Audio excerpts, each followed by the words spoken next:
I was so excited to get my shipment from Last Bottle Wines in the mail the other day, full of incredible red wines, all from Napa Valley. I love wine tasting, so having this to my door couldn't be happier. Also, couldn't be more excited that today's episode is brought to you by Last Bottle Wines. If you don't know already, they're a Napa-based online wine shop with a twist. They offer just one handpicked wine per day until it sells out, and they're always at incredible prices. We're talking 30 to 70% off retail. And the best part is that there's no subscriptions, no fees, and no minimum purchase. And I could not be more excited to bring this offer right now because they're having a marathon sale, which is coming up March 28th and 29th. Even better, we're offering Dateable listeners 10% off your first order with code DATEABLE. So if you are a wine lover like me, this is a great time to join. And did I mention that shipping is 100% free? So what are you waiting for? Mark your calendar for March 28th and 29th, or get on it earlier if you want. You can sign up at lastbottlewines.com and use code DATEABLE and find out why Last Bottle is the most fun way to discover and buy amazing wine. This episode is made possible by Armoire. Armoire makes getting dressed easy. With a clothing rental membership from Armoire, build the perfect wardrobe with brands that are high quality, unique, and recommended just for you. All you have to do is take a 5-minute style quiz and select items from your dynamic, personalized closet. The styles show up at your door in as little as 2 days. Then when you're ready for new clothes, just swap them out. Listen, I live in Southern California. There is absolutely no need for puffer coats or any sort of those winter jackets. But when I travel anywhere else in the world in these cold months, I'm often burdened with the task of getting winter clothes. And now with Armoire, I can just rent my winter wardrobe. It's brilliant. Right now, our listeners can give Armoire a try and get up to 50% off their first month. That's up to $125 off. Just visit armoire.style/dateable. That is armoire.style, spelled ARMOIRE.style/DATEABLE to get up to 50% off your first month and never worry about what to wear again. Try Armoire today. The Dateable podcast is an insider's look into modern dating that the Huffington Post calls one of the top 10 podcasts about love and sex. On each episode, we'll talk to real daters about everything from sex parties to sex droughts, date fails to diaper fetishes, and first moves to first loves. I'm your host, Yue Xu, former dating coach turned dating sociologist. You'll also hear from my co-host and producer, Julie Krafchick, as we explore this crazy dateable world. Hello, everyone. Welcome to another episode of Dateable, a show all about modern dating, where we stop and ask, why do people do the things they do? You gotta stop and ask all the time why people do the shit that they do. Why do they say the shit that they do? And same to yourself. Why do you do the things that you do? It's all about communication and questioning. That's what we're teaching here on the Dateable Curiosity. podcast. Yes, all about curiosity. I have to share. So let's get into what this episode is about. So in case people are like, what? Here they go, going off on tangents again.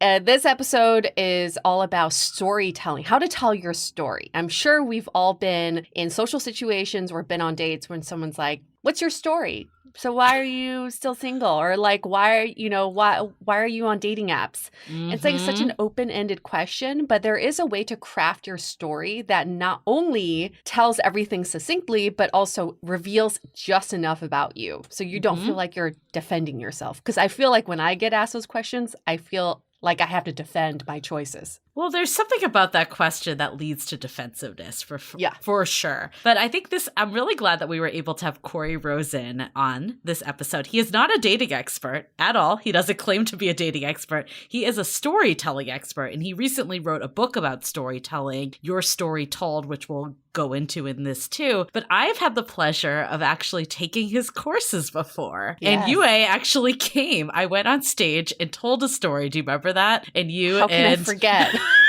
It was like an open mic, but for storytelling. But it wasn't, because we had like prepped these stories for like months. Not months, but like weeks, we had prepped them for the time of the class. And I always really just enjoy that stuff because I think it's a really good skill to fine tune and, obviously like crafting your why story of like who you are, but also just, as a conversationalist, being able to like converse well, like in life and on dates and whatever social situation. But I remember like you and our other friend Deb, we'll give her a shout out, came and watched. And at first I was like, I don't want to invite anyone because I'm kind of scared. And then I think I like let it out that I was doing this, and you were like, we're coming. Yeah.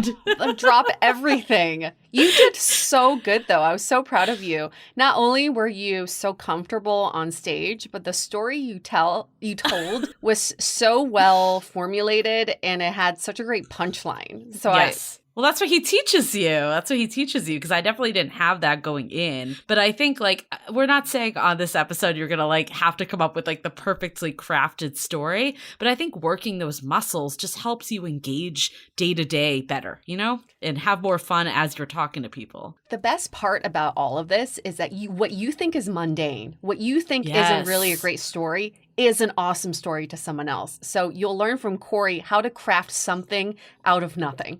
Yeah, I think actually that's important, because I think especially during COVID times, a lot of things I've heard from people is, what do I even talk about on dates? Yeah. Nothing's happened to me. I haven't done anything. But things are happening every day. Like, you don't need to be taking crazy trips around the world to have a conversation to talk about. Like, it's all about just like your observations and how do you like bond with someone. It's a really great communication skill, actually, storytelling. And I've been trying to hone in on my communication skills for quite a bit now. I've told Julie this before. Like, sometimes it's hard to tell how I feel about a situation because I'm very good at giving a poker face. So I'm like trying to communicate a little bit better. But I finally got into masterclass, Julie. I finally got on this. I subscribed to masterclass and I started their most popular class, which is on negotiation. Now, in this entire course, there are a few sections on how to create empathy in conversations. And if anybody's not taking this class, let me just give you 3 of the tidbits that I learned. And I think they're really great on dates. One is mirroring. Mirroring just means you just repeat what the other person just said. So if Julie said, I had a really great time going on the moonrise, it was just such a fun and unique experience. And if you're listening to the story, to mirror her, all you have to say is, oh, it was a really fun and unique experience, and pose it as a question. Yeah. And what that does, you didn't ask how, you didn't ask why. What it does is just gives Julie the permission to keep going and revealing more about herself. I love that because you don't have to do much, but I know a lot of people on dates are like, do I ask these questions? What questions do I ask? How do I sound more interesting? Remember, the most interesting person in the room is the most interested. That's all you need to show. Yes. I love that, because then you're also not thinking in the future. Like, I think sometimes this happens that you want to come up with the best question. You want to show your interest. And then you basically already been listening to the story that someone's telling you. You're just reiterating.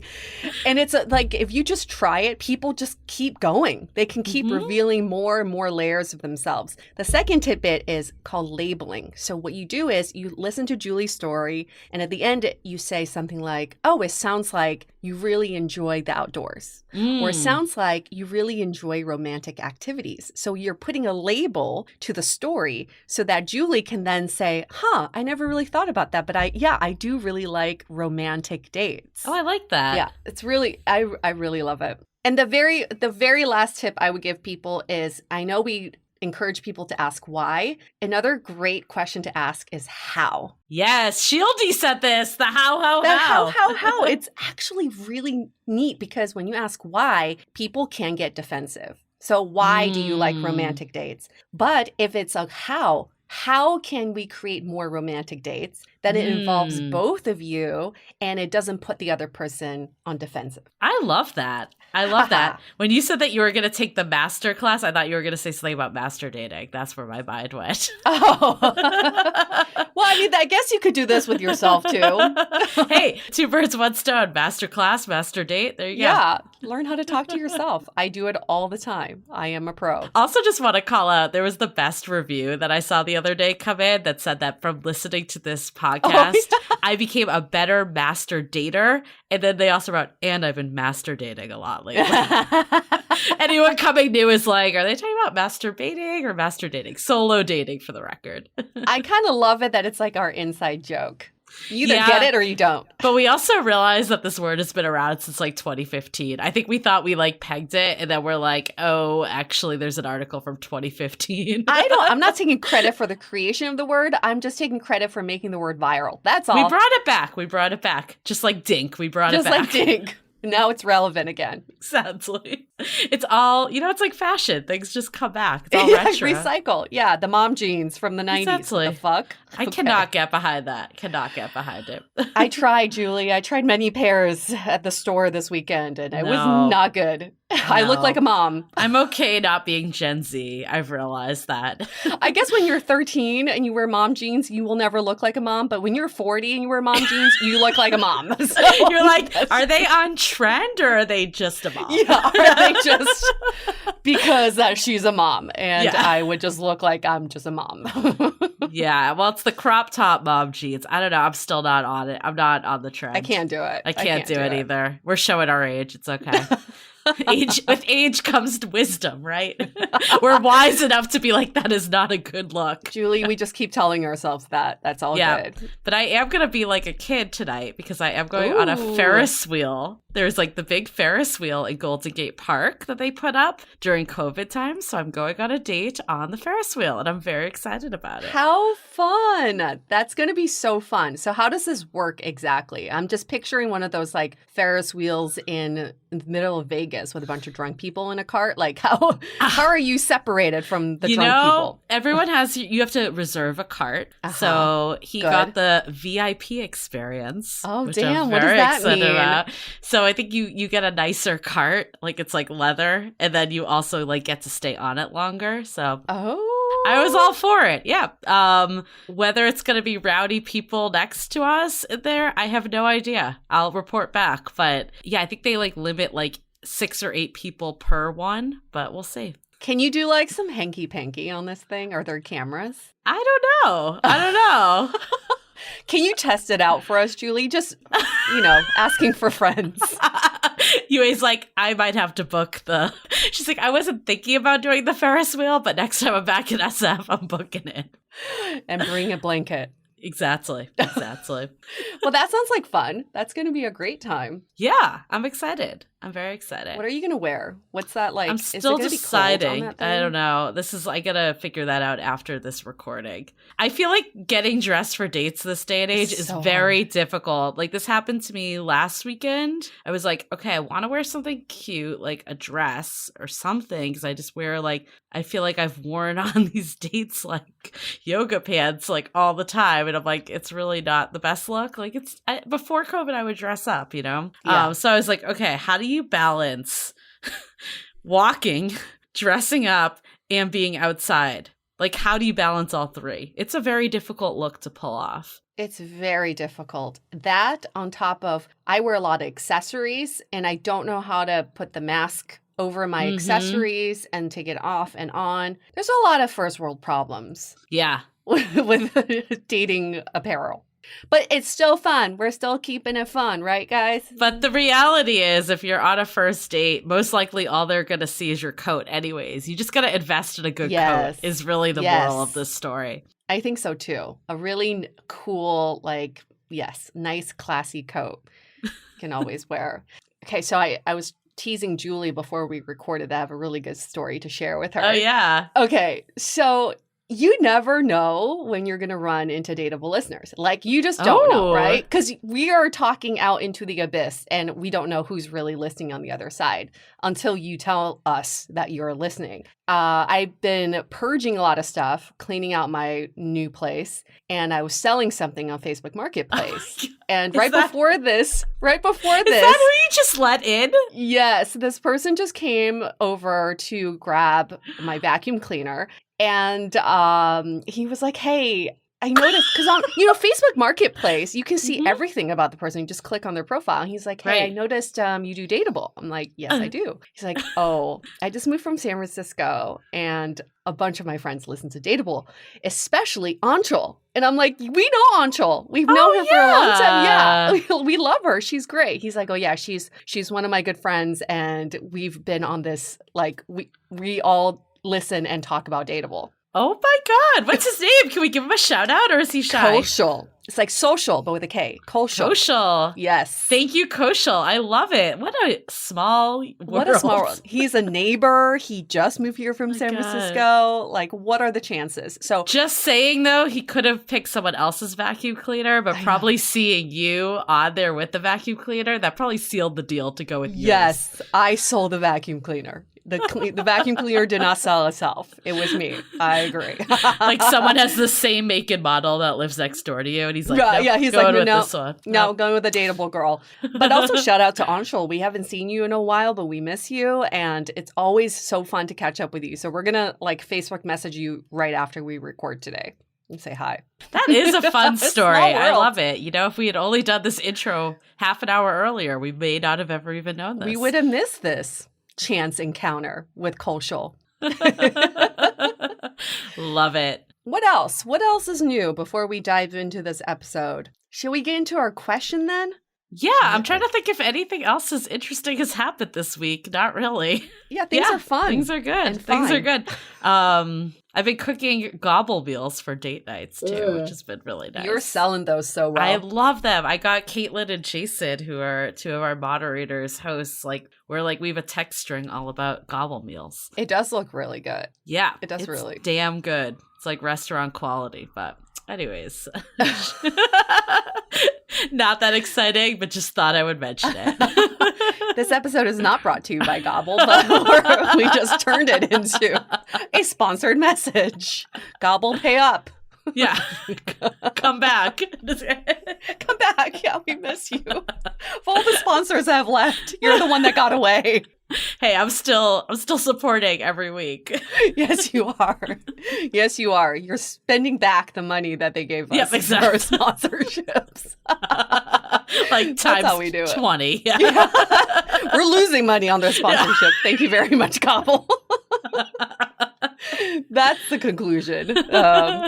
Before we go into our question and stuff, I think last week's episode had just such an overwhelming response. I think people loved talking about love bombing. There were so many great comments in the Facebook group. People that were questioning, I think the 1% narcissist really, I think a lot of people were shocked by that stat because I think people throw that out all the time. Yes. I'll give a shout out to Amy Sharp, who had a really great post. She posted actually from British Columbia, beautiful scenic picture, and people were like, oh, I wish I was listening to the podcast there. But she had a really good point that made me wonder, it's why is the word love even in love bombing? Because this isn't love, this is manipulation. Ooh, on YouTube, if you're on YouTube right now, you can see that view. The picture. So beautiful. Such a great point. Why is the word love in love bombing? Who makes up these terms? That's what I want to know. Who is the master? I mean, I guess we've made some up, so that's who. Just some random person. Patriarchy. Some random person made love bombing and it became it. But I get why it's called love bombing, because it's overwhelming acts that come up too fast, too soon. And Tim Huey, one of our most dateable contestants, he had some really good feedback about just wanting to know a little more. What makes I think he was I am having a little hard time with the connection between buying someone roses and that's love bombing. And I think that makes sense too, because I'm sure there's probably a lot of people out there that want to put their best foot forward and they don't want people to think they're love bombing. So it's I get where he's coming from. It's okay, I thought roses were nice and now someone's gonna think I'm love bombing. What is the line? And I was thinking about it too, and I think it's not necessarily the action or the gift. I think it's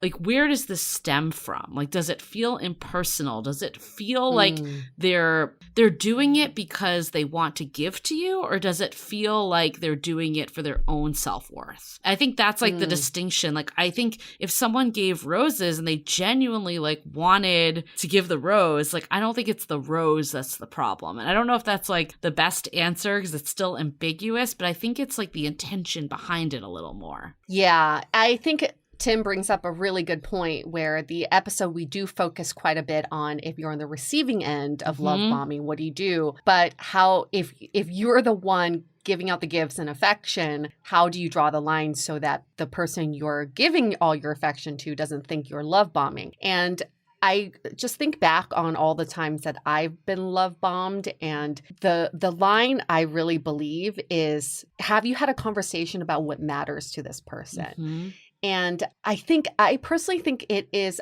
I think flowers are really great, but if it's our first date and we didn't have any prior conversations about getting flowers for no reason, it's kind of like a lot, right? But if I've said to you in a text message or in conversation, I love getting for no reason gifts or for no reason flowers, right, then there's a reason for those gifts. So it has to come from meaning that both of you share or have like discovered. Totally. I actually recall a conversation I had with someone that he wanted to bring a candle to his first date, like as a gift. Oh, yes. And I was like, don't do that. Don't do that. There's no need. Yep. And he's like, but I like to give gifts on the first date. And I'm like, it makes it feel like you're putting this person on a pedestal and not just getting to know someone. If you guys had a date, you talked all about candles and how much she loved candles, and then you brought the candle, that would make sense because there's context. But there's no context here. And that's when it comes off as like, what it does is it now says like, do I have to do something back for you? Like it makes it more like transactional, and it makes it more like, I don't know, there's something like about that can feel overwhelming to people. So that's a really great example. I'm glad you brought that up because it goes back to Tim's question too. When someone says, oh, I like to do this on first dates. I like to bring flowers on the first 3 dates. I like to give a lot of gifts. You are not speaking with your date as the center of this action. You're saying this is what I like to do. But when it comes to affection and gift giving, shouldn't it be about the other person? Yeah. So if you do this on every first date, honestly, it doesn't make the other person feel very special because apparently you love doing it with everybody. That's a really good point. Like, I think it's the I versus you center. Yeah. And it's like, are they, like, if you're doing it out of a place that you're trying to get them to like you versus you're doing it out of a place that you know they'll really enjoy this. Yes. Yes. Yes, queen. That's it. But I do. Been watching too much Broad City. Oh my God. Oh, we have an episode coming for you all. That's I can't wait for that one. That was the laugh I needed this week. That was the best. Can't wait. Sorry to tease you all. We're teasing big time. But if you've watched Broad City, there's a certain scene that stands out that may give you a clue to what we're talking about. Yeah. The last thing I want to touch on from what Tim said, though, just like really quickly, was the use of the word normal and like what is the normal pace of a relationship and phase. And he did call out like maybe the word normal shouldn't have been used. And I 100% agree with him. Totally. And like, I think like, for instance, like right now, the person I'm seeing is like things have moved pretty fast, but it doesn't feel like love bombing in the slightest. So it's not that like there's no normal pace. There's no like you should see someone once a week and that's it. Like it doesn't have to be so calculated. So I do think like I think that we as hosts too, and this is something we'll be conscious of, is like then that word normal comes up, whether it's in the context of dating or fetishes or whatever it may be. Like that word, I think that word needs to gotta be put away. Yes, I love that. Thank you, Tim, for calling us out. And because of you, we are deleting normal from it's going in the graveyard. Go into the graveyard. There really is no place for that word anymore. No. There's no such thing as normal. No such thing as normal. So yeah, let's dive into our question. If you've been with us for a while, you know we've started this new segment all about nude segment. Our nude Down, chicka, bow, bow. You gotta go back a few episodes for that joke. Yeah, another inside joke. You gotta you either know or you don't, okay? You just need to be listening to Dateable every week is the moral of the story. And be in the Facebook group. In the Facebook group. Yeah, exactly. Talk to your friends about it. Shoot us a DM. You know the drill. Find us on Facebook Marketplace. I'm selling a lot of shit. Come on through. No need to go to Love at the Time of Corona anymore. Just hit us up on Facebook Marketplace.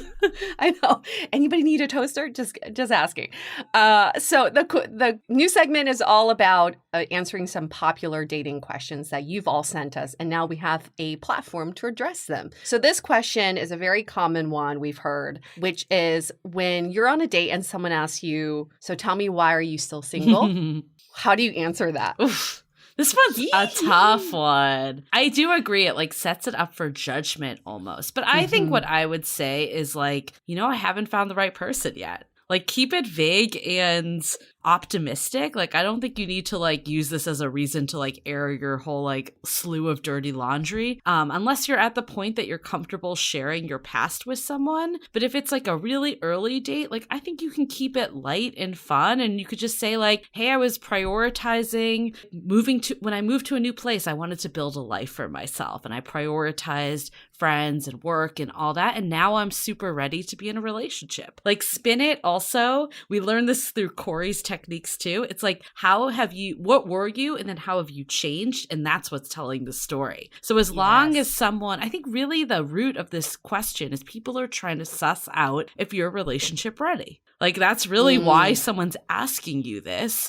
I think everyone has unique life experiences, and there's no formula that's correct or incorrect. But I think people can just turn the story into what is it that they're looking for now and what they learned to get to where they are now. Yeah, that's a really good point. I also think people ask this question as a way of asking what's wrong with you. Yeah, totally. Right? Well, because they don't want to waste their time. It's at the end of the day, that's where it's coming from. Some people use it as a way of flattery too. Oh, I can't believe such a good catch like you. Why are you still single? I would totally agree with everything Julie just said, and also just add, I think you can always start this with, it just hasn't been my time, or it was just, I was meant to be single. Because I think sometimes when you chalk it up to the universe and its plans for you, it makes a lot of sense. I wasn't meant to be in a relationship for the past few years, but now I am meant to be. Right. So it's all about how you spin it. Everything in marketing lingo is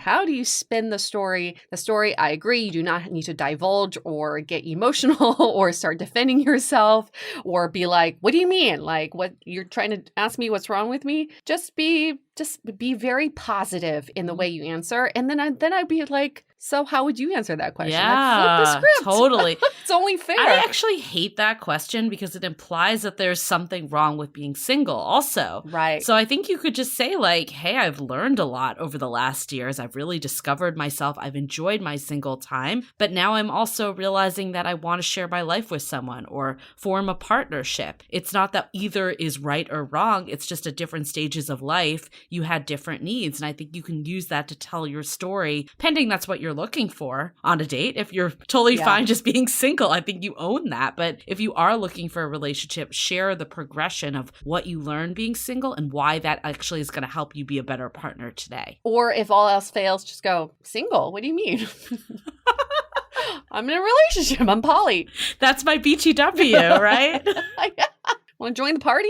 What do you mean single? Love it. Cool. So a quick few announcements before we get into things. We have our live stream this Wednesday night. We are going to be revealing the May member of the month. I'm really excited because this person has been nominated by so many people, overwhelming amount of nominations. And I love that you all are starting to nominate people too. So keep that going. If you're in the Facebook group, we need to figure out a more official nomination. Right now, it's kind of a on the slide TM, but we'll get there. But this person, I'm super excited for you all to hear from them. I think they have a ton of wisdom. They offer so much to the group. So we're super excited to do this live stream this coming Wednesday. If you're listening to this on Wednesday, it's tonight. Okay. Get on. It's this today in an hour or whatever. And if you're not already in the Love in the Time of Corona group, that's where the live stream is going to take place. So join that Facebook group. Eventually we will be changing the name, but for For now, we're just going to keep it until, we're finally out of the woods. We'll keep the love in the time of Corona. And of course, we always love you to be in the sounding board. We had a phenomenal happy hour last week. I think we had our largest group to date. It was super fun. There were so many rooms. We had Brian, Caitlin, and Jason hosting, and they were just Brian had this game that I love. It's let's compare notes. They'll talk about a topic and just compare things. So and then, I don't know, the host games, I think we've talked about it. It's almost like you're doing your mini podcast with your new crew, but doesn't need to be for the world to hear. How fun. Yep. How fun. Join that. But you can only have access to happy hour if you join the sounding board. Yep. And we have a great discussion actually this week with our bonus audio that we do. That will be on Thursday night. So our bonus audio this month is all about blind spots, which I think is a very important topic in dating. Ooh. Heavy stuff. Yep. Okay, so let's do a quick message from our sponsors, and then we'll get into storytelling with Corey. This episode is made possible by one of our favorites, BetterHelp. Thank you so much, BetterHelp, for sponsoring this episode. What are some things that you like to change in your life to find more happiness? What do you think is preventing you from achieving these goals? The simple answer, at least in our eyes, is you gotta prioritize your mental health. We at Dateable are huge fans of therapy, and BetterHelp can match you with your own licensed therapist and connect you in a safe and private online environment. I was able to start communicating with my therapist in less than 48 hours. So boom, you get connected and you're ready to go. BetterHelp is committed to facilitating great therapeutic matches, and it's more affordable than traditional offline counseling. Their licensed professionals specialize in everything from stress, setbacks, dating trauma. So for the new year, we wish for all of you to live a happier life, and that's why, as a listener, you'll get 10% off your first month by visiting our sponsor at betterhelp.com/dateable. Join over 1 million people who have taken charge of their mental health. Again, that's BetterHelp, HELP.com/dateable. This episode is sponsored by Rothy's. Have you heard about this company making stylish, sustainable shoes and bags? They're carefully crafted with eco-friendly materials like repurposed plastic water bottles and marine plastic. In case you haven't heard of them, they're called Rothy's. Their shoes offer zero break-in period due to their seamlessly knit-to-shape design. I opted for the navy houndstooth in the point style because they're so chic looking that I could wear them to work or a night out. And they're also really comfortable because they're flats. Not to mention, they're versatile as well. I've worn mine with skirts, slacks, jeans, and dresses. Rothy's are available in a range of styles and come in an ever-changing array of colors, prints, and patterns. Finding the perfect style is easy because Rothy's come with free shipping and free returns on eligible items. And another reason to support this company, they've transformed nearly 100 million bottles into their beautiful products. Check out all the amazing shoes, bags, and masks available right now at rothys.com/dateable. That's ROTHYS.com/DATEABLE. Style and sustainability meet to create your new favorites. Head to rothys.com/dateable today. Okay, shall we hear from Corey Rosen? Your story well told. How do you tell your story?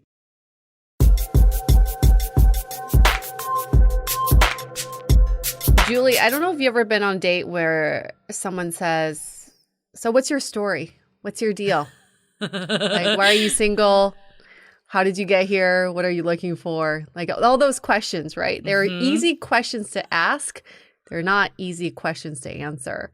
And that is why our guest for this episode, Corey Rosen, is going to help us craft our story, not just with other people on dates, but with yourself. We are constantly writing stories every day. We just don't document them. So now we can figure out a way to document them and to regurgitate our story and tell it like it is. So who is Corey? He is 48 years old. He lives in San Francisco. He's been there for 18 years, originally from Rochester. He is married and he teaches improv and storytelling classes and recently published a book called Your Story Well Told. And Julie has taken Corey's classes to help with her storytelling. Now, I don't know if this is a secret or not, but it has been a dream of Julie's to write a book. So this is really instrumental to get her writing side out of her. So thank you, Corey, for that. But also we were like, this is a great opportunity to talk about your dating story. And Corey believes that stories are what connects us, helps us express ourselves. And in his words, he says, becoming a better storyteller makes you more dateable. I think so too, because if you're thinking about okay, so we have telling our stories, but then we also just have being on dates and being a good conversationalist, right? Mm-hmm. Like these are like skills that sometimes if you are a good conversationalist, you don't realize aren't necessarily like, the norm for everyone. So I guess I'd love to go right into it, Corey, is like, Great. Why do you think stories connect us? Like, why is storytelling such an important medium? A great opening question. And first of all, thank you for having me on this show. It is a dream of mine to be on this. As long as I've known Julie, I've known about the DATEABLE podcast. And so it's literally, this is my dream come true. It's just being here. And I should preface this by, I am married. I am in a relationship. I have some children, but I remember what it's like to date. For me, I loved dating. I loved the process because dates are like these little, I guess they're like little job interviews, right? But they're also like little experiences that you have with someone, and especially first dates, where you have this opportunity to get to know somebody and to kind of discover who you are with that person. Less about show who you are, but like discover who am I with this person and who is that person with me? Because, we've all been on those dates where somebody just doesn't shut up, right? And those people, bless their hearts, they're trying really hard. The not shut up people are trying so hard to impress their dates, but they're doing, of course, the wrong thing because they're overselling and they're not sharing the floor. And so the impression that gives off is, I don't want to be with that person because that person talks all the time. So I'm not going to be with that person. And we've also maybe been with the person who doesn't talk at all, who lets you do all the talking. And then that person comes off and maybe they think that they're being polite and kind and listening to you, but they're giving off the impression like she was so quiet and she was she didn't say anything because you're holding all your cards. So I think that's where the concept of kind of becoming comfortable with storytelling in its various forms of how people tell stories allows us as people, especially in the vulnerable situation that dating is, whether it's, video dating, online dating, or of course, in-person dating. Remember that, where we have this opportunity to kind of sort of establish our comfort zone, maybe tiptoe out of it a little bit and show a little bit more of who we are through the experiences that we're willing to share. And just to come really back to the original question of like, why are stories so important in this way? Because if you go off a list of this is all the things that I've done, that doesn't really impress or connect with anybody. But if you put it into a story, here was something that happened to me and this is who I am because of that, that shows us going through something. So whether that was our dating situation, if I just got out of a relationship, but here's what I learned and here's what I'm looking for now. Or maybe I'm new to town and here's where I came from and I don't really know that many people. And so my story is one of looking, of searching, of openness. How we tell stories and what we choose to share should open the door, not just present something, but open the door to a response to like, oh, well, it's funny you say that because that reminds me of my situation like that. And that for me is like the part that I kind of don't tell my wife, the part I miss about dating is the new beginnings. There's really something so sweet and wonderful about starting over and opening up to someone who doesn't know us and doesn't have baggage and doesn't know anything about us other than what they've, stalked. It's funny. One of our listeners gave that the name, the manologue, when it was a woman. It could be a womanologue too, but it's basically when someone's just talking at you. And I think another one you actually brought up in your book is like when people just are giving like kind of assorted memories and there's no structure. And I think when it's like close friends, they can kind of piece it together. But if it's someone that you don't know, you're like, okay, this isn't making sense. This isn't interesting. Like it's to you, too much. Yeah. It's like what is like what's like this good structure of a story that you could kind of give? Have you ever had your tarot cards read? Yes, I love that shit. You know, like when they, protein. yeah, I'm not giant into it. But you know the concept of tarot reading where it's like they take a card. Like think about it like that. It's like if you have all of this interesting stuff to share, your job is not to overwhelm and to put it all out there. You don't have to read your resume. You don't have to say everything about you on a date. Like leave some to the imagination. Let there be something to discover. And even more, spend that time talking maybe about stuff that isn't this is what my job is. This is what my family situation is. This is what this is. Like, I find a good first date could be something where, like, let's talk about something that has nothing to do with this here and now. Like, let's talk about third grade. Like, what do you remember from third grade? And share a story or a memory from a long time ago and see, like, what comes to mind for that. And then you're actually probably going to engage into a conversation that might actually reflect on you now, but it's through this lens of something we actually have in common. We were kids. We skinned our knees. We did so like, let's just open this up to you guys. Like, if we were on a date right now, and I was wow, this is a triad. Here we are. Progressive date right now.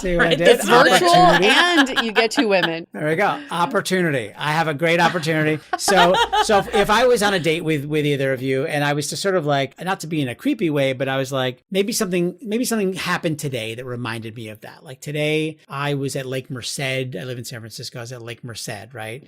And there was all these people boating, like rowing on these boats. And it's funny because it reminded me, I grew up in upstate New York in a little town that's on the Erie Canal. Mm-hmm. And I remember, like, in songs, the Erie Canal is the stuff of legend, right? 50 miles on the Erie, right? But in my life, the Erie Canal was disgusting. It was this sort of polluted brown water that had this legend that people would jump off of a bridge, and they called it scum jumping when you would jump into the Erie Canal. And the legend was that one time a kid jumped and he landed in a cow. Right? So that was the legend of that. So that was like a memory that I had that came up today was that on one hand, I never scum jumped and I feel kind of proud of that. And two, I never scum jumped and I'm kind of sad about that because I would never now scum jump. So that's like a story. I guess that was a story version of something that I could or maybe would share on a date, I guess. So if someone was with you and said that, like what might you do or think or respond? So let's pretend, let's role play. I mean, I would go and say, I just have this very irrational fear of water, especially water that's near a city or in a city. For example, when I lived in New York, the Hudson River scared the shit out of me.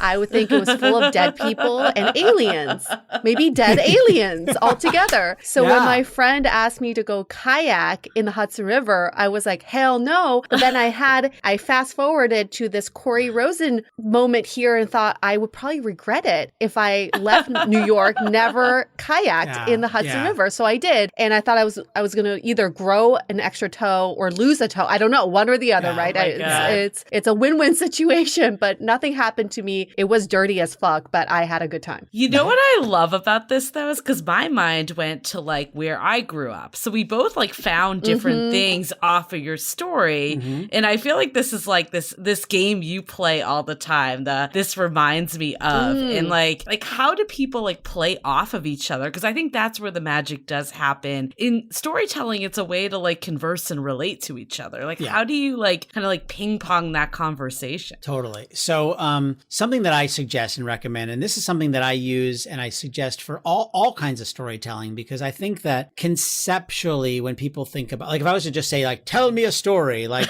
when you started this out and you're like, we're always on dates and you say things like, what's your story? Yeah. It's a loaded and terrifying question because we get like that deer in the headlights of which story do I tell? Which version of my story? Am I trying to impress you story? Is it the one to show my vulnerability story? Is it my love life story? Is it my work life story? And I think in general, people struggle with like, tell me a story. A lot of us clam up where there's like, I don't know what to tell. But the weird thing is if you sort of like open the door in a simple way, you talk about boats or you talk about kayaks or you talk about dirty water, like for all three of us, that flashed a different memory from our lives. And even if it's not a story, I'm just like, well, this one time I went kayaking on the Hudson River and it scared the hell out of me. I thought I was going to grow an extra toe. Like that itself, while a fragment of a story, is sweet, is real, is true, is like we were talking about, like tiptoeing out of our comfort zone. Like you've revealed something about yourself. You lived in New York. We might have that in common. Oh, I also had a thing with that and I like this. I don't like that. And it sort of opens up into what I think is a fundamental aspect of all kinds of creativity,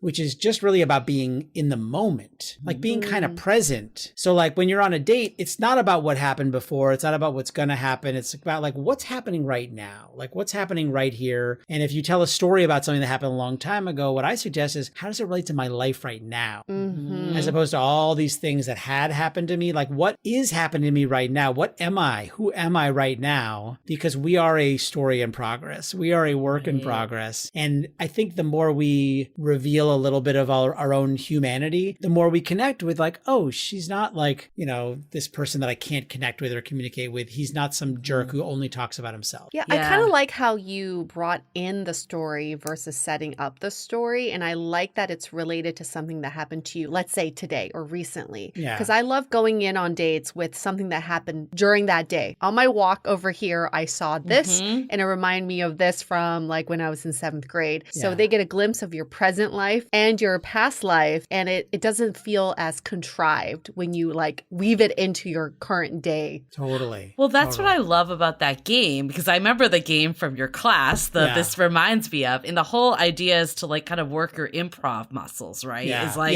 that you shouldn't come to a date like with a prepared story. Like if you're in Corey's storytelling class, sure, but maybe not for a date. But I think like having the muscles to like kind of play off someone else's. And I think like with your game, it's not like, oh, we're going to sit down and play this reminds me of, but it's a good way to like, you know, keep the convo going. Although you could. Yeah. Okay, that's a good point. Should you come on dates with some stories in mind? True. I don't know. I feel like maybe for some personalities, it would give them some kind of guidance or a safety net. Could be. Here's this is very me in terms of my mindset, because you mentioned improv. Like I do, you know, I perform as an improviser. I kind of use improvisation in my life and in my work. But I think that improv also, that concept scares a lot of people. Like they think of improv as like, you know, whose line is it anyway, or comedy improv. So I do want to be clear about the idea and also stuff that I use in the book in terms of like improv exercises. It's not to make you a clown or a comedian. It's stuff to make you think like an improviser, which is to use what's right in front of you. So to your question, I think the idea of coming prepared, these are the stories I'm going to tell. It's not a bad idea to like have a story in your back pocket, though I would suggest kind of like what Julie is sort of setting me up to lead you in to actually play this game. And let's demonstrate this for people. How about you actually play a game on a date? And here's a way you could do it. So you could say something like this. You know, I'm reading this book right now. It's called Your Story Well Told by Corey Rosen. It's fabulous. And it's by the way. And in it, he has this game. Do you want to play a game? Right there, you're going to learn something about the person. If they go, absolutely not, then like, all right, this is a safe person. This is a no person. This is someone who doesn't want to play games. Let's talk about appetizers, right? Get the shrimp. Okay. Or if they say yes, then you say, here's how the game is played. We start with a word, and maybe we'll just pick a word at random. So like you'll open up the menu and you'll see monolith. And you'll say, okay, monolith makes me think of that movie 2001, which, you know, I remember I saw at the Castro Theater in like, you know, there was like a big Stanley Kubrick festival because I love going to the movies. So now your partner goes, say something from the story that I just told, right? It could be about going to the movies. It could be about Stanley Kubrick. It could be about the Castro. It could be about anything, and say some part of your story, and you'd call it, say like Stanley Kubrick reminds me of, and then either of you could riff off of that and say, that reminds me of. So go. I mean, I thought initially when I heard Castro Theater, it reminded me of this sing-along movies that they used to have, the Disney sing-alongs. Like Little Mermaid was one that I went to recently, and I remember being like, wow, this movie is super archaic. And then I think just you talking about Little Mermaid made me think about, it reminds me of the time when I first watched Little Mermaid, and I was like, she has small boobs. Like I really thought she had small boobs, and I felt camaraderie in knowing that she had small boobs like me. Is that really fucked up as a kid?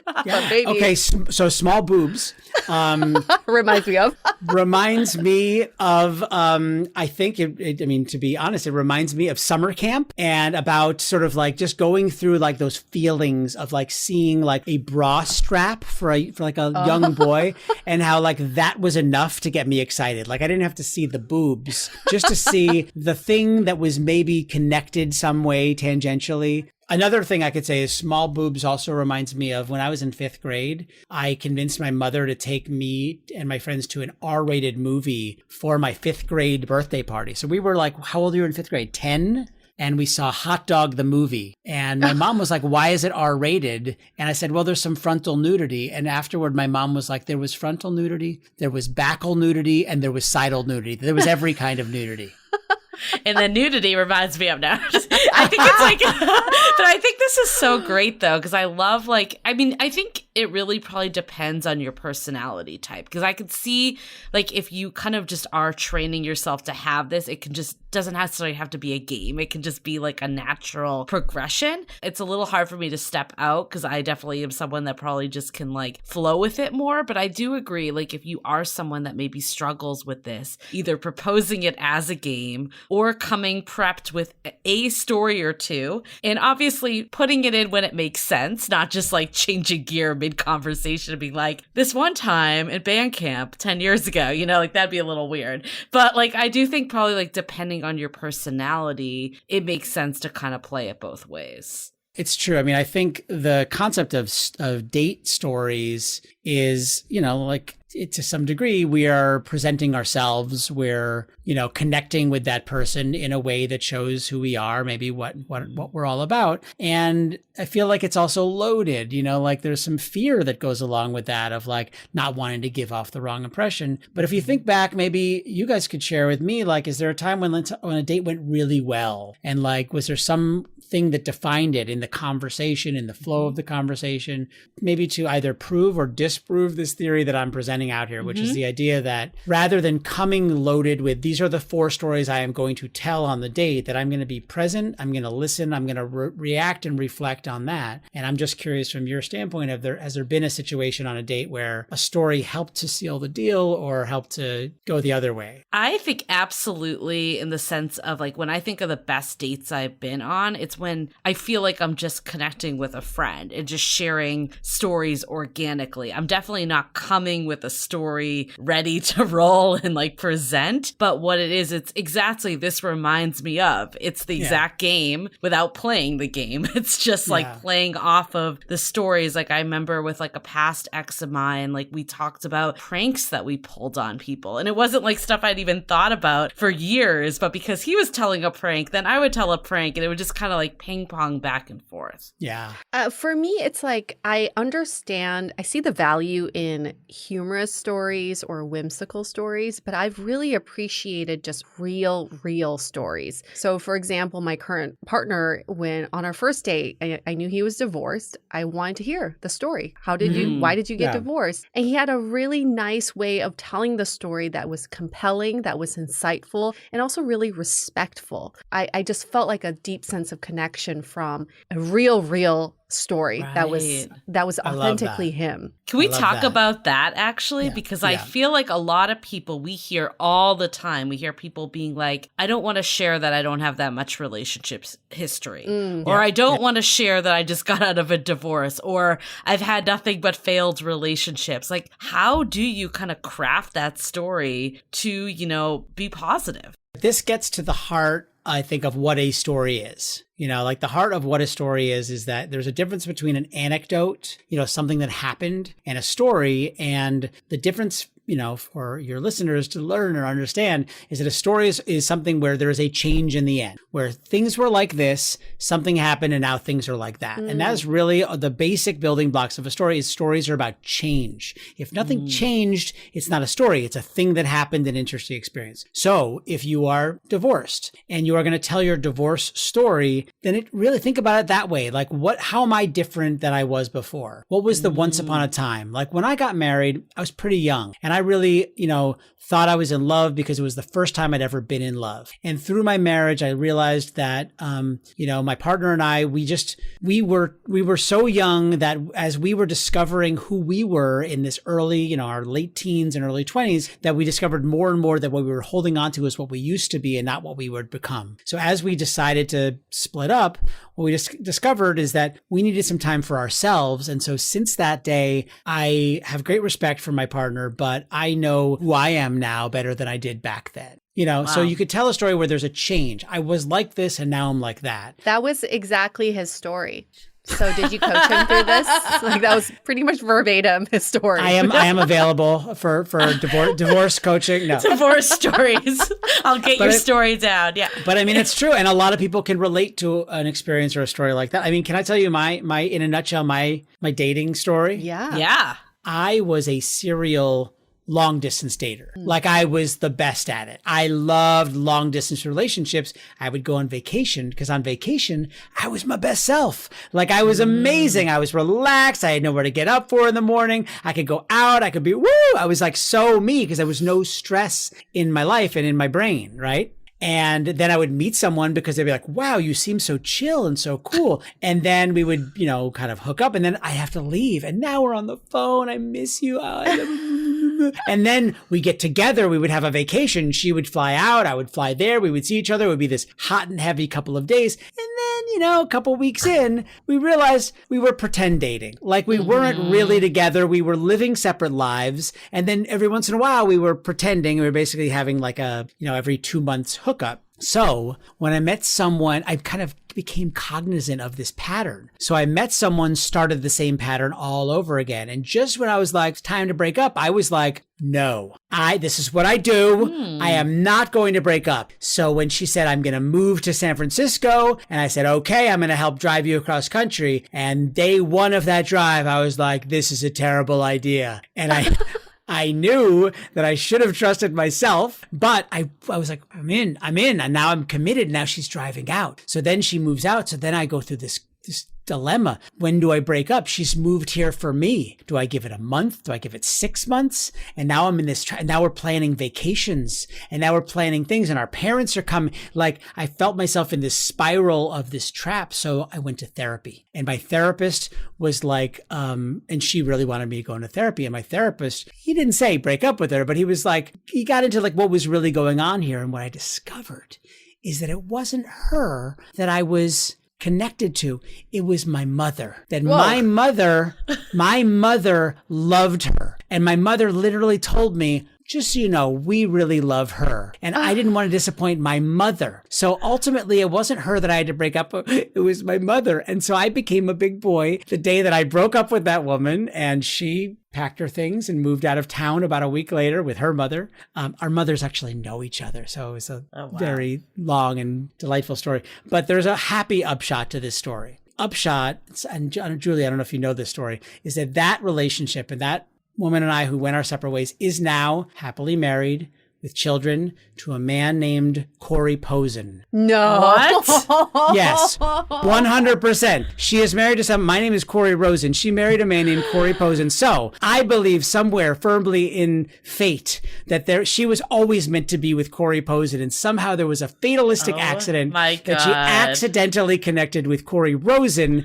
And now she is seriously married to someone whose name is off by one stroke of the pen. Wow. But I love that story because I feel like you could also share it like with someone new. Like let's say you've overcome this like, I want to say your serial long distance dating, and then you could like kind of put this funny twist that like the last person that I did this ended up with Corey Rosen. Yes. And what I learned is that like, whatever your learning was, like I think it's tying back to the change. I think that's so important. Like what would you say for someone that's struggling with their story if they haven't had a lot of relationships? Because we hear this one a lot. Like, I don't want to admit that I haven't had a girlfriend. I don't want to admit that I haven't had a boyfriend before. That's a great question. Because, we all start somewhere and it's okay. You don't have to impress us with your resume and your prowess and how many people. Like, I think there's an over or under emphasis on that in terms of like your level of experience. I think the friendships that you have are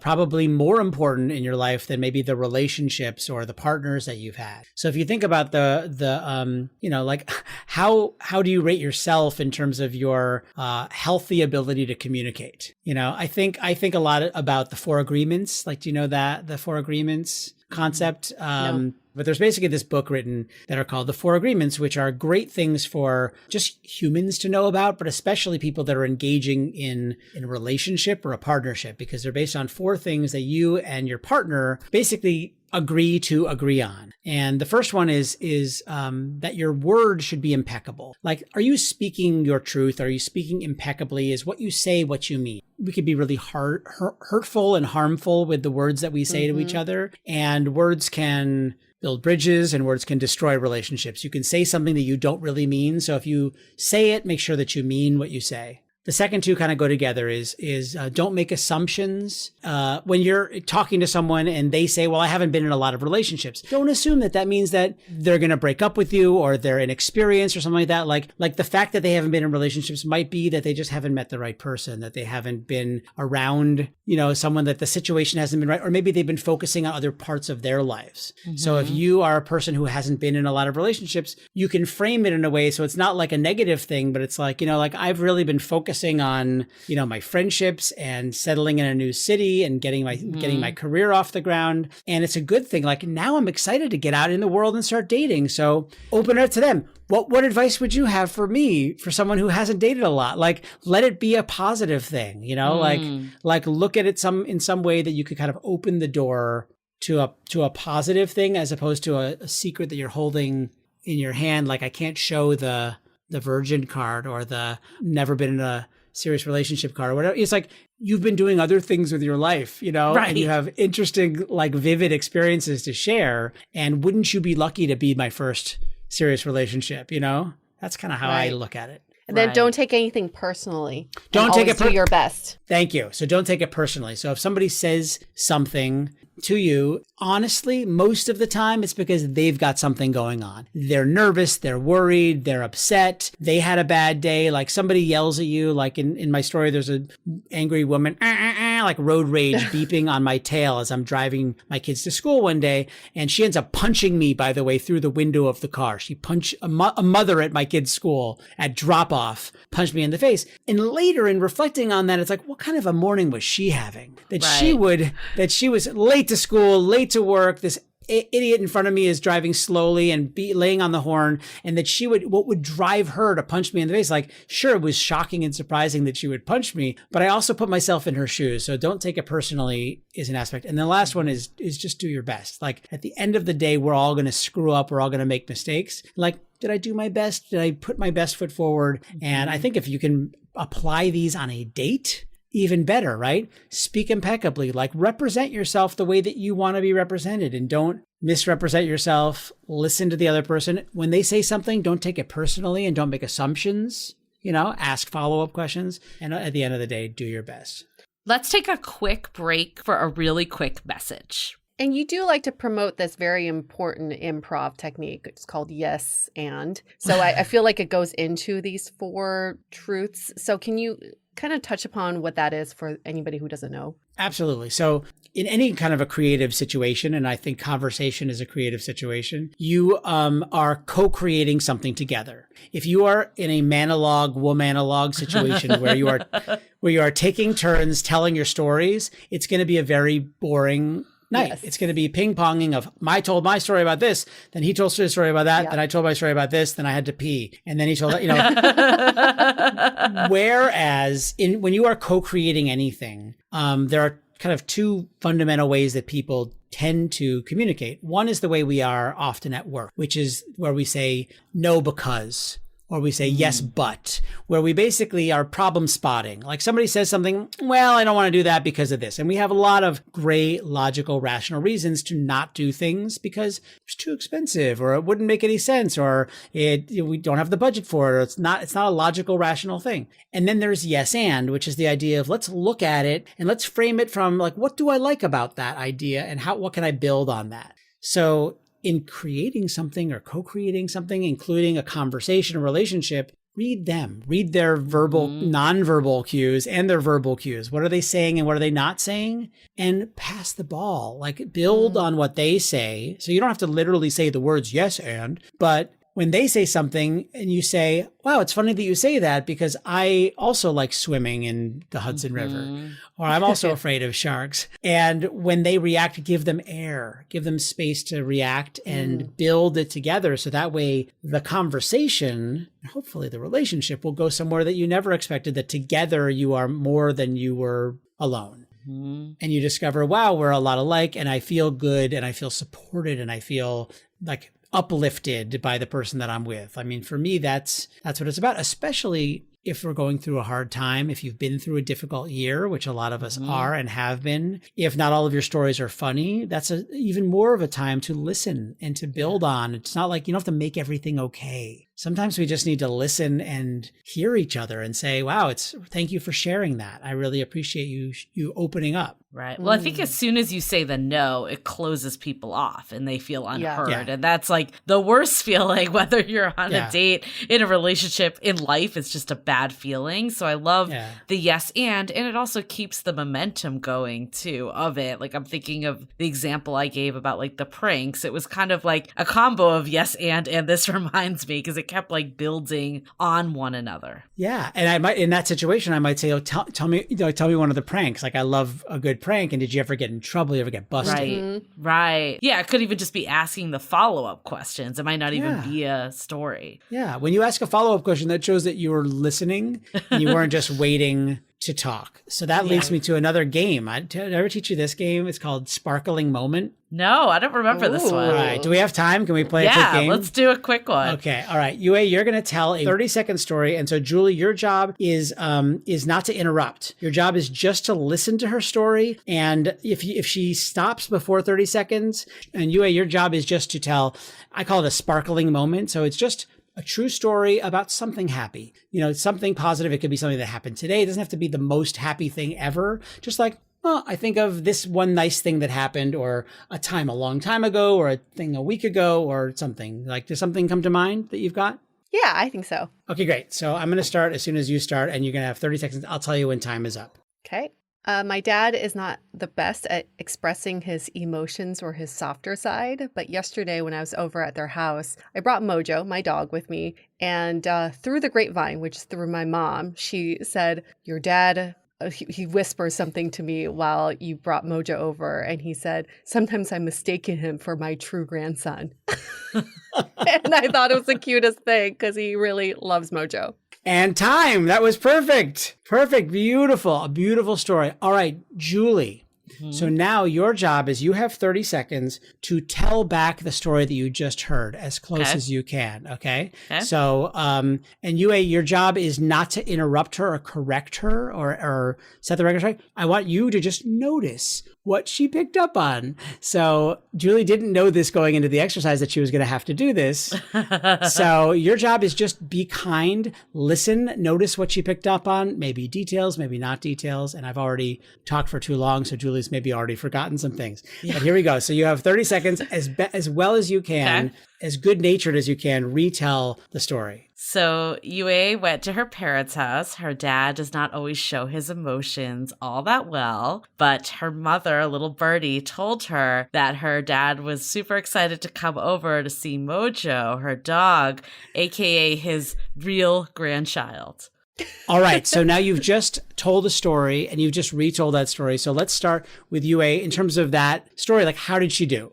Really well. She picked up all the highlights. That's all I needed. Yeah, nice. And Julie, how did it feel for you? What was that experience like, having to retell a story, not being prepared that you were going to have to do that? Yeah, I think it made me hone in on how well I was actually listening. Yeah. So. Yeah. Was there anything that you observed, anything sort of like, how would you extrapolate this? How might this manifest itself in a dating situation? Yeah, I mean, I think from a dating situation, it's obviously important to listen to someone. Nothing is more annoying when you tell a story and then they don't remember it, or like a second later, they're asking you something totally different or basically repeating it. I've definitely been on dates before where I've repeated the exact same stories and felt like deja vu on the second date. So I think it's really important to like be an active listener. And it also helps me because I could have used the techniques we were talking about earlier of like, this reminds me of, or yes, and if I was actually listening to the story, if I was like daydreaming and thinking about like, you know, my next margarita or whatever it was, then like it wouldn't have been a very engaged conversation. Yeah. Anything you would add to that?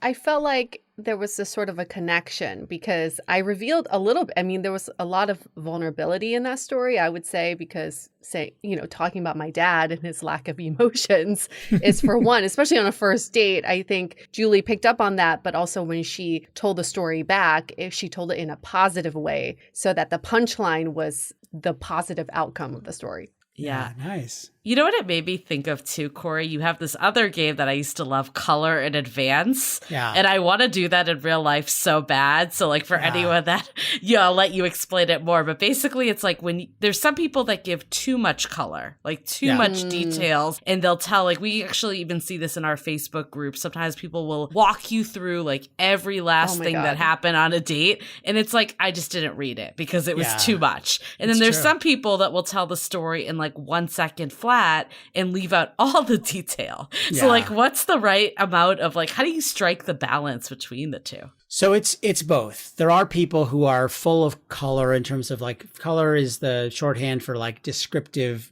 text and all the nuance and the kind of the stuff that when you're describing something makes it feel non-generic, like you don't say like I walked into the hotel. It's like it was a giant soaring, ceiling with a big glass chandelier in the middle and a chocolate fountain in the middle of it. And a troop of Girl Scouts were all, sitting on top of their luggage, ready to leave, like creating a visual image that we see that hotel or that setting helps us as storytellers and as listeners to enter the world of the story. But if it gets in the way of what happens in the story and you forget, like, what am I paying attention to? Because I'm thinking about the Girl Scouts and the fountain and the chandelier. Like I forget about the fact that like, this is about a meeting that I'm supposed to have. Like put the details in that help guide us. Like you're painting a canvas, like a word picture, and what you decide to color helps us understand what to focus on. And at the same point, if your story is only details, I walked in the lobby and I went to the room and I had the job interview and then I came outside and I got in my car and I drove home. It's like, it's just what happens. It's like, okay, and how was it? And, but then you give us a little bit of like, oh, and the guy had this thing in his teeth, this like broccoli in his teeth, and he had this great comb over, and it was really like, I will never forget this guy. Like he was sweating profusely. And I feel he was more nervous than I was in the job interview. So I ended up making him feel better. Like mixing color and advanced color, the details, the texture, the descriptions, and advance of like what happens will make you a better storyteller because it adds texture, but it doesn't take away from what's happening. Oh. I used to love that game because someone would be telling a story and you'd just be like, advance. Oh, and interesting. then you're like, color, add more color. Can you do that on a date? I know. We would always say that actually in your class. We're like, can we just do this in real life? Just be like, advance. Oh my gosh. I wish I could do that at work at every Zoom meeting. I'm like, advance. Can end meeting now. Yeah. Well, here's the thing. It's like, it's a language, right? It's like a shared language, and you actually can. I mean, my wife is also an improviser. So like she literally does that to me all the time because I will be telling her, and I'm also a friggin' storyteller. So she's like, Corey, everything is in a story. Like you can just tell me what happened. You don't have to make, how sometimes I have a way of over storyfying things. And so she'll just say advance. Okay. Oh, color. Maybe not on a first date. Maybe you should try saying just advance color when you're actually in that relationship. Then you could pull it out. I'm going to try that with my boyfriend all the time. Oh my God. Because I always just finish a sentence. I know what he's going to say. He's just slow speaker. Next time he's going to say advance.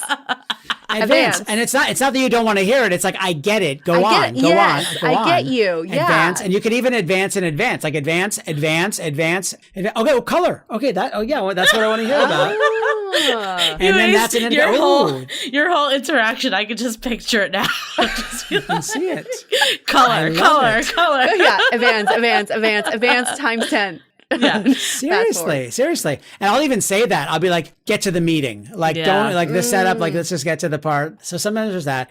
Can I throw one more thing in about the sparkling moment thing, which is there's a reason, getting back to the 4 agreements, but also like there's a reason why we are not heard on our dates. And it's the thing that happens. It's like a human instinct, which is that as people start to tell a story, our brains are listening, but they're also thinking of our response. Yeah. Right? What am I going to say? And so we start waiting our turn. And so like a game like the Sparkling Moment game, when you kind of practice active listening and you practice telling backstories, or maybe just in your own head, think to yourself, I am just going to listen to the story in a way where I can say back and reference back the story that I just heard, makes that person feel so heard and understood and seen. So what a great gift that you can give to someone that you're on a date with by just giving them a minute to tell a story. And, I love that, because I feel like sometimes when we think about storytelling, it's about telling the story and being the one there. But just as important is the listening piece, especially when you're on a date. 100%. I think another piece that I'd love to go into is that, like, it's how you tell the story too. I actually was on this mock date, and it was myself, the dater, and a dating coach. And I remember he came in and like he asked the guy it was the mock date. He's like, what did you do today? And he's like, oh, nothing. It wasn't that interesting of a day. And I was like, oh, you just told me like a few minutes ago that you just got here late because you were at a massage. And then the dating coach was like, we can work with that. He's like, what if you came in, you were like, I had the best massage ever. Like, like, let me tell you about this place. So I do think a lot of it is like, how do you frame it? And like from your perspective, I remember even in your class, like getting on that stage and like the presence that you had. Obviously, you're not like getting on a stage for a date, but there is some like presence that's needed. Like, what are your tips? Well, a date is a stage. You're right. I think that, I mean, there's an aspect where we are. I mean, I talked about my long distance, or my vacation guy. Like that was a character that I was doing. Like we are to some degree, while we're balancing, trying to like being honest and true, and this is who I really am, but also like we put on a nice shirt and we, brushed our hair and, whatever. Like we are putting a version of ourselves out there. And I think, again, to me, it all comes back to just being present, like being here in the now. What's happening right now? If you're coming in too much carrying like stuff that has happened in the past, I mean, it's always good to, like we were talking about reference, like, I was biking over here and I saw this really crazy thing. This guy was trying to run across the street to catch the bus, and he was holding his dog and he fell, and he actually used his body to protect the dog and roll over, and everybody went over and helped the guy up, and he didn't miss the bus. Like the bus even waited for him, and he got up and he slowly, like telling something that happened right now. This isn't a performance thing. This is just be real, like be comfortable being okay. It's okay to be okay. You don't have to impress your date. If you can just be yourself, then I think it's putting your best foot forward, because it's just being as you can be. We know when we're being kind of lied to or sold to. And that's what I think people can often fall into the trap of, is like I'm wearing a suit of pretense, and I'm smiling and I'm acting happy, but I'm really, it's like you're like, can I be honest for a second? I need a glass of wine. Can we just get some, or open up and listen. If you're not in the mood, if you're nervous, see if they have something that's going on with them. And I would say also to that dating workshop or that thing you were describing, if somebody said to me, if I was there, I was like, how's your day? They're like, well, nothing really happened. I'd be like, oh, what are nothing days like? God, I would love to have a nothing day. Like I would just try to build on what is that instead of faulting them for being boring or for having nothing to say. I would try to find a yes and like wow, if I had nothing to do, this is what a dream day for me. Right. like build on that in some way. And find, how can I build on that in some way so that you are keeping some level of, interaction momentum. That's my spin on that. I think though, what I'm taking away from this too is that like, I think what happened with the scenario I gave is he just thought this was like a mundane thing. Like he didn't think it was important. But what I'm gathering from you is like, you can make mundane things into interesting stories. Yes. It's just how do you craft it in a way that feels compelling and gives that emotion and whatever else. Yeah, so maybe we can go into that because that'd be a good technique for people to learn is not everyone has a story mindset like you, Corey. Yeah. And so in what someone might see themselves as like a mundane day, how can they find the story in their day?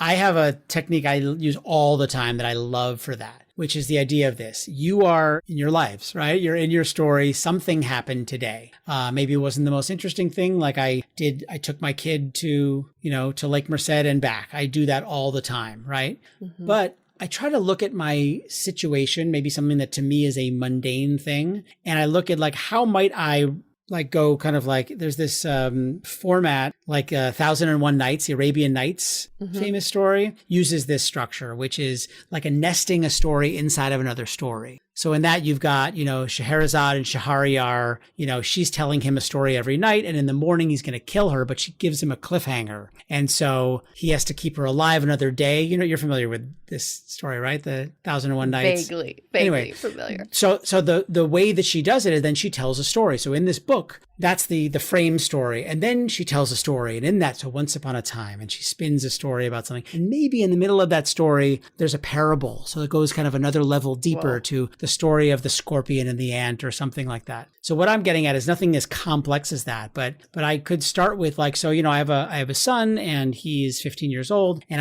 I've been taking him to school now that school's open. And then I think like, how does that connect with my life? I'm like, well, when I was 15, I remember there was this time where like I had to get picked up by my dad, and my dad had this, this old, beat up, rusted out car. And I remember feeling so embarrassed when he would pick me up in this car because like I was just very self-conscious and self-aware. And so it kind of brings me back to now of like, now I'm in this situation. And when I see my son like not wanting to like be seen getting into my car, and it reminds me like I'm just like that, like in how cycles are.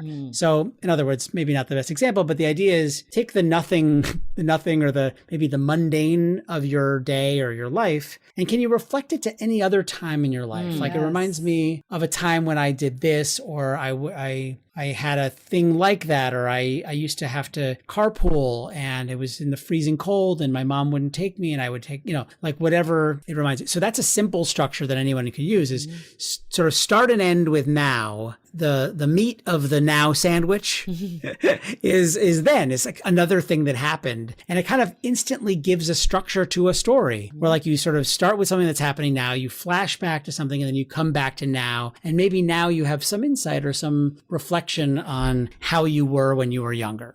Oh, I like that. I like that a lot. So I feel like we've gone through so many ways that you can like actually tell if someone's engaging with you, if they're like going back and forth and all this stuff. What are some ways that you could like tell that someone isn't into your story? And like, what do you do from there? Like, are you just like, this isn't a fit, or can you save it? Like save when the they situation. Say advance. Yeah. That is a gift. If you can be in a relationship where someone feels comfortable enough to say color in advance, like get to the next thing, that's a keeper. Hold on to them. But you are always getting cues from the people you are talking to of whether they like or understand your story or not. Like you have to read their body language. If you're midway through a story and you know that you're building up to the big funny part and they are looking at their watch or they're drinking their wine or they're looking at like it is time to stop that story or to turn it and be like, has anything like that ever happened to you? Like stop talking. Like if you're reading the room and they don't like it, react like, oh, you made a face. Why did you make that face? Like let them talk. Don't mansplain, don't monologue, whatever you said. Womansplain, womalog. It goes everywhere. Everyone does it. Yeah. But it's like really you have to you get real-time feedback. You know, like the best thing about stories is that you can tell if people don't understand because they cringe or they're not looking, or it's not necessarily personal. Maybe they're thinking of their story that they're going to tell. And if you see that happening, if you see their eyes going away, then say like, where did you just go? I saw you. Were you thinking about something? Did I remind you know? Like call them on it and see what happens. Then you're present. Then you're there. That's my hit on that. I've definitely been on those dates where I'm like, I'll just let this person talk. I am that kind of person, though. If someone just keeps talking, I just let them talk. But I'm making massive judgments in my head about when this date's going to end and how. You're constantly downvoting.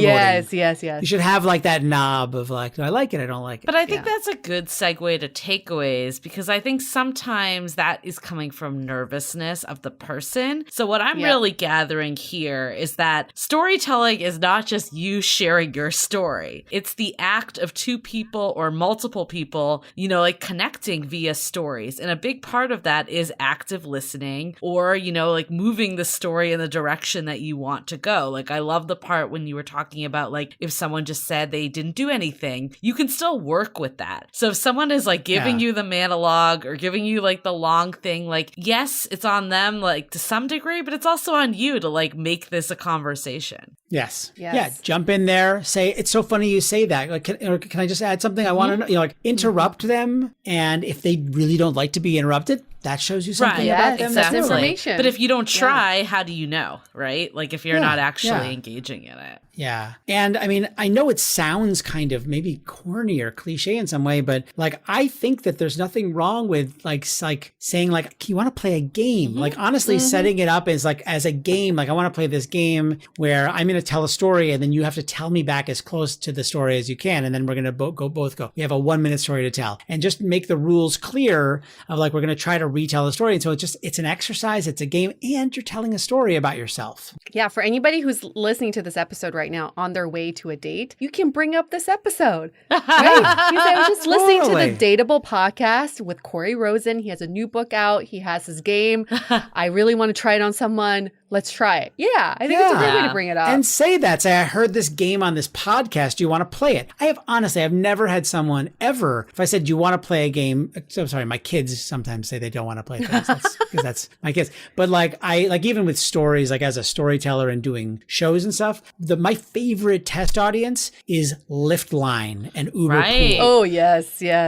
Because you are in a car with complete strangers who usually have their headphones in and their phones and they're swiping or whatever. And I'm just like, hey, can I tell you guys a story? And I've never had anyone say no. Like everyone's like, huh? Someone's telling a story? You hear and you get real-time feedback from people. So, well, I love that too. Because like, I think it is like, like we're saying you don't need to come with like a prepared story. But some of this is an art to like become, you know, like a better storyteller and conversationalist and craft your own story. Like we were talking about. Like there's a spin to everything. So some of it is practice, and some of that might be with your friends, with Lyft drivers. Like you'll start to see those like nonverbal cues, which I think are so important. That again, like sometimes when you're thinking about being a storyteller, you're just thinking about talking, not the receiving aspect of it. It's true.